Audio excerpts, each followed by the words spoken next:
fait un circuit qui est en lien avec les premiers hommes qui ont traversé l'Amérique. Les gens vont faire un circuit pour découvrir donc, comment ces hommes-là se sont adaptés au changement climatique lors de la dernière glaciation. Donc, c'est environ 3 heures. Donc, le scénario se met en contexte toujours dans la logique, va toujours faire la station, voire donc découvrir virtuellement la dernière glaciation. Par la suite, donc, va prendre une navette autobus qui part de la station. Puis, c'est environ 3 heures, le circuit au total. Donc, avec un guide, il va faire le parcours pendant 3 heures, va découvrir finalement, encore là, les modes de vie de ces peuples-là, des campements reconstitués.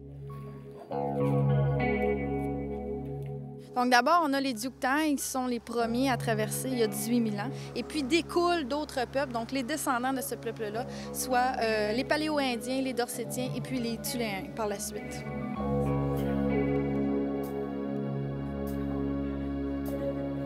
Il y a une anthropologue et puis d'autres stagiaires aussi qui ont travaillé sur ces informations-là. On fait des recherches anthropologiques, un petit peu plus aussi archéologiques.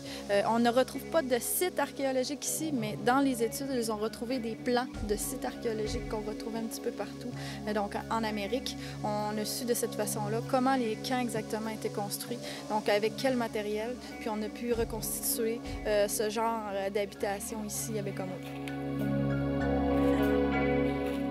C'est sûr que les campements, ça nous donne une très bonne idée de comment à l'époque les peuples vivaient. Donc de seulement observer les constructions, ça donne une bonne idée. Le trajet en tant que tel vous fait revivre la vraie migration de l'époque. Donc on a refait le circuit pour voir en fait là, où les peuples se sont dirigés, à quel endroit, puis comment ils se sont adaptés. On va utiliser aussi des reconstitutions d'artefacts. Donc les peuples ont utilisé, donc ça nous permet d'en connaître plus sur leur technologie, comment ça a évolué aussi à travers le temps, comment ils ont pu s'adapter pour survivre finalement.